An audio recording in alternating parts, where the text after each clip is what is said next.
کیا سعودی عربیہ کے مشرق میں موجود ایران پر اسرائیل اور امریکہ کا حملہ اور یہاں پر اٹھنے والی میزائلوں کی دھول اور آگ دراصل رسول پاک صلی اللہ علیہ وسلم کی قیامت کے متعلق بیان کی گئی 1400 سال پہلے کی ایک انتہائی اہم نشانی کی طرف اشارہ کر رہی ہے؟ کیونکہ حیرت انگیز طور پر اس جنگ کے بعد جو حالات بن رہے ہیں وہ ٹھیک انہی حالات و واقعات کی طرف اشارہ کرتے ہیں جو کہ حدیث مبارکہ کے اندر بیان کیے گئے تھے۔ آئیں ذرا ایک ایک کر کے گہرائی سے ان کا تجزیہ کرتے ہیں اور ایک ایک ڈاٹس کو ملا کر سچ تک پہنچنے کی کوشش کرتے ہیں، لیکن اس سے پہلے ایک بات کلیئر کر دوں کہ قیامت کا علم اللہ کے سوا کسی کو بھی نہیں ہے، اور جو بھی نشانیاں قیامت کے بارے میں حدیث مبارکہ کے اندر ہمیں بتائی گئی ہیں اس کو کوئی بھی شخص تب تک مکمل ہونے کا دعویٰ نہیں کر سکتا جب تک ایسا ہمارے سامنے حقیقت میں نہ ہو جائے۔ لیکن کیونکہ موجودہ حالات کو دیکھ کر مستقبل کے حالات ایسے ہی بن رہے ہیں جو کہ ان تمام نشانیوں پر پورا اترتے دکھائی دیتے ہیں، اسی لیے یہ حدیث اتنی اہم ہوتی جا رہی ہے۔ حضرت خالد بن مدان رحمۃ اللہ علیہ جو کہ ایک مشہور تابعی ہیں، تابعی کا مطلب کہ ایسا شخص جنہوں نے صحابی رسول کو ایمان کی حالت کے اندر دیکھا لیکن نبی کریم صلی اللہ علیہ وسلم کو نہ دیکھا نہ کبھی ان کی زیارت کی۔ وہ فرماتے ہیں کہ رسول اللہ صلی اللہ علیہ وسلم کا فرمان ہے کہ اگر تم مشرق کی طرف سے آسمان کے اندر آگ کا ایک ستون یعنی پلر دیکھو اور وہ بھی رمضان کے مہینے میں، تو جتنا ہو سکے اتنا کھانا تیار کر لو، یعنی ذخیرہ کر لو، جمع کر لو، کیونکہ یہ قحط کا سال ہوگا۔ یعنی اس میں الفاظ نبی کریم صلی اللہ علیہ وسلم کی طرف منسوب ہیں اور یہ مجمع الاوسط حدیث نمبر 371 کے اندر موجود ہے۔ علامہ مناوی رحمۃ اللہ علیہ نے اس حدیث کے لیے بہت ہی سپورٹنگ ٹیکسٹ کا ذکر کیا ہے، جبکہ علامہ عزیزی نے اس کو حسن قرار دیا ہے۔ فیض القدیر حدیث نمبر 645 اور سراج المنیر کے اندر یہ بات واضح طور پر لکھی ہے، یعنی یہ کسی من گھڑت موضوع حدیث کی کیٹیگری میں نہیں آتی۔ اب ذرا اس حدیث کے ایک ایک لفظ پر غور کریں کہ رمضان کے مہینے کے اندر جنگ کی شروعات اور سعودی عربیہ کے مشرق کے اندر جو کہ ایران ہے، اس کے بعد ایران پر فضائی بمباری کے بعد پیدا ہونے والے آگ کے بادل یا آگ کے پلرز، اور اس کے بعد پیدا ہونے والا فوڈ سپلائی کا شارٹیج، اور وہ بھی قحط کی صورت میں 1 سال کے لیے، اور پھر کم از کم 1 مہینے کا کھانا سٹور کرنے کی نصیحت۔ آج بھی اگر آپ سعودی عربیہ کا میپ دیکھیں تو ایگزیکٹ ایران اس کے مشرق کے اندر ہے، اور یہ جنگ آپ جانتے ہیں کہ ایگزیکٹ رمضان کے مہینے میں شروع ہوئی۔ اور اسی جنگ کے اندر ہم نے دیکھا کہ جس طرح سے ایران پر ٹارگیٹڈ حملے کیے گئے تو جگہ جگہ پر حملوں کے بعد فضائی اٹیک کے بعد ہم نے اسی طرح کے آگ کے بادل دیکھے۔ 28 فروری 2026 کو امریکہ اور اسرائیل نے آپریشن ایپک فیوری کے نام سے ایران پر کوارڈینیٹڈ فوجی حملے کیے، جس کے اندر ملٹری ٹھکانوں، نیوکلیر سائٹس اور لیڈرشپ کو نشانہ بنایا گیا، جس میں ایران کے سپریم لیڈر آیت اللہ خمینی کی بھی شہادت ہو گئی۔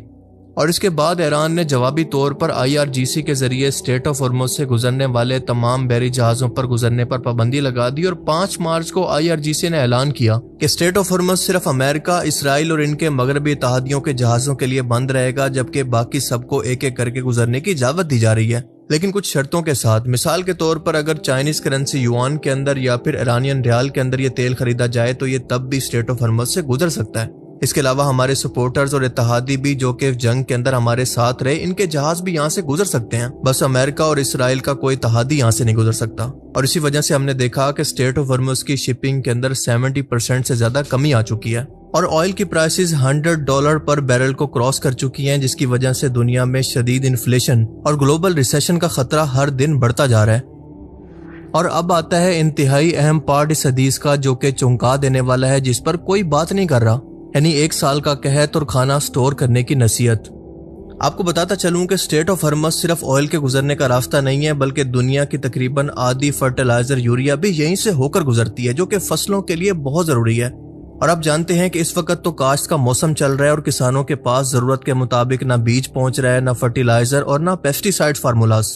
اور اگر یہ سب چیزیں ایک لمبے ٹائم کے لیے نہیں ہوں گی تو کسان اپنی فصلیں کیسے کاشت کریں گے، اور فصلیں کاشت نہیں ہوں گی تو کھانا کہاں سے آئے گا؟ سبزی، فروٹ، دالیں سب کچھ مہنگا ہوگا یا پھر ملے گا ہی نہیں۔ حقیقت یہ ہے کہ اسٹریٹ آف ہرمز دراصل عالمی خوراک کے نظام کی ایک اہم شریان ہے، جس کی وجہ سے گندم، مکئی، چاول، سویابین، چینی اور جانوروں کی خوراک، یہ سب کچھ اسی راستے سے مڈل ایسٹ کے ملکوں کو یا تو جاتا ہے یا پھر وہاں سے باقی ملکوں کو سپلائی ہوتا ہے، اور دنیا بھر کے کسان اسی راستے سے آنے والے کھاد اور تیل پر ڈیپینڈ کرتے ہیں، یعنی ٹریکٹر، فیکٹری، ٹرانسپورٹ سب کچھ تیل پر چلتا ہے، جبکہ اگر تیل مہنگا ہوتا ہے تو فصل اگانے کی کاسٹ بڑھتی ہے، یعنی کھانے کی قیمت بھی بڑھ جاتی ہے۔ گلف ملکوں کے اندر یوریا کی قیمت 1 ہفتے کے اندر 90% تک بڑھ گئی ہے، جبکہ پاکستان، انڈیا اور بنگلہ دیش کے اپنے فرٹیلائزر پلانٹس گیس نہ ملنے کی وجہ سے بند ہو گئے ہیں، جو کہ اسٹریٹ آف ہرمز کے راستے مڈل ایسٹ کے ملکوں سے ہی آتا ہے، اور آپ جانتے ہیں کہ فرٹیلائز کو بنانے کے لیے گیس کی ضرورت ہوتی ہے۔ اور ابھی حال ہی میں قطر کی LNG پر حملہ ہونے سے LNG سپلائی پوری دنیا کے اندر 20% تک کم ہونے سے مسئلہ اور زیادہ بڑھ گیا ہے، جسے ریکور کرنے کے لیے کم از کم 1 سال کا ٹائم چاہیے۔ عرب ملکوں کے پاس کیونکہ سستی گیس ہے، اسی وجہ سے وہ اپنے ملک کے اندر یوریا کھاد بنا کر باقی دنیا کو ایکسپورٹ کرتے تھے، جو کہ بند ہو چکی ہے۔ اس کا صاف مطلب ہے کہ کھاد مہنگی ہونے کی وجہ سے فصل کم ہوگی اور اگلے سال خوراک اور زیادہ کم ہوگی۔ اور اگر کراپس کے علاوہ صرف کھانے کی بات کریں تو بحرین، کویت، قطر، UAE اور سعودی عربیہ اور عراق کا 70% تک کھانا اسٹریٹ آف ہرمز سے ہی آتا ہے، کیونکہ یہاں کی زمین ایگریکلچر کے لیے موزوں نہیں ہے اور ان سب ملکوں کی آبادی 100 ملین سے بھی زیادہ ہے۔ اگر یہ بلاکیج ایسے ہی جاری رہا تو روزانہ 191 ملین پاؤنڈز کھانے کی ضرورت ہوگی، جو کہ UN ورلڈ فوڈ پروگرام کی کیپیسٹی سے 12 گنا زیادہ ہے۔ اور اسی جنگ کی وجہ سے خود ایران کے اندر کھانے کی قیمتوں کے اندر 40% تک اضافہ ہو چکا ہے۔ چاول 7% مہنگا، دال اور تیل 3 گنا مہنگا ہو چکا ہے، جبکہ ساؤتھ ایشیا کے اندر سب سے پہلے اس کا امپیکٹ پاکستان پر پڑ رہا ہے۔ فیول اور گروسری پرائسز تیزی سے بڑھ رہی ہیں، جبکہ پیٹرول پمپس پر لمبی لمبی لائنیں لگی ہوئی ہیں۔ حکومت نے ہفتے کے اندر 4 دن کام اور سکول بند کرنے جیسے سٹیپس لیے ہیں، لیکن کوئی فائدہ نہیں ہو رہا۔ اور اگر انڈیا کی بات کریں تو گلف کنٹریز کی طرف سے گیس نہ ملنے کی وجہ سے 40% تک یہاں پر یوریا کی پیداوار کم ہو چکی ہے، اور بنگلہ دیش کی فیکٹریز تو گیس نہ ملنے کی وجہ سے تقریباً بند ہو چکی ہیں۔ آسٹریلیا، انڈونیشیا اور یورپ ہر جگہ پر یا تو گیس کی سپلائی نہ پہنچنے کی وجہ سے یا پھر یوریا کی ایکسپورٹ رکنے کی وجہ سے اس کی تعداد کم ہوتی جا رہی ہے۔ اور آپ کو بتاتا چلوں کہ یوریا فرٹیلائزر دنیا میں سب سے زیادہ استعمال ہونے والی کھاد ہے، اور اس کی طاقت اس کے اندر موجود نائٹروجن ہے، جس کی وجہ سے پودے کی پتیاں بنتی ہیں۔ پودا سر سبز اور صحت مند رہتا ہے، اور اس کے علاوہ پودے کی گروتھ بہت تیز ہوتی ہے۔ اور اگر یہ نائٹروجن نہ ہو تو پتے پیلے ہو جاتے ہیں، پودا کمزور رہتا ہے اور پیداوار انتہائی کم ہو جاتی ہے۔ یعنی یوریا کھاد ان کی اصل گروتھ کو تیز کرتا ہے، پودوں کو جلدی بڑا کرتا ہے، خاص طور پر گندم، چاول، مکئی کے اندر یہ بہت ہی فائدہ مند ہے۔ اسی کی وجہ سے پودوں کے اندر زیادہ کلوروفل بنتا ہے، یعنی پودا زیادہ دھوپ استعمال کر کے خوراک بناتا ہے اور اس کی بڑھوتری تیز ہوتی ہے، اور اسی وجہ سے کسان کو زیادہ منافع ملنے کے ساتھ ساتھ فوڈ سپلائی بھی بڑھتی ہے۔ پر اب اس کا بالکل الٹ ہونے جا رہا ہے۔ صرف 2 ہفتوں کے اندر عالمی مارکیٹ کے اندر یوریا کی قیمت $465 سے بڑھ کر $585 پر میٹرک ٹن تک پہنچ چکی ہے، یعنی تقریباً 26% کا اضافہ۔ جبکہ امریکہ کی بات کریں تو صرف دسمبر 2025 سے لے کر مارچ 2026 تک اس کے اندر 77% تک اضافہ ہو چکا ہے، اور اس کا نتیجہ کہ دنیا بھر کے اندر مہنگائی ہو رہی ہے اور خوراک کی کمی آہستہ آہستہ سر اٹھا رہی ہے، اور زہریلے پیکٹ فوڈ کا استعمال آہستہ آہستہ بڑھتا جا رہا ہے، جس کو کنٹرول کرنا بہت آسان ہے۔ خاص طور پر ساؤتھ ایشیا کا مسئلہ بہت ہی سنگین ہوتا جا رہا ہے، جو کہ زیادہ تر ایگریکلچر پر ہی ڈیپینڈ کرتے ہیں۔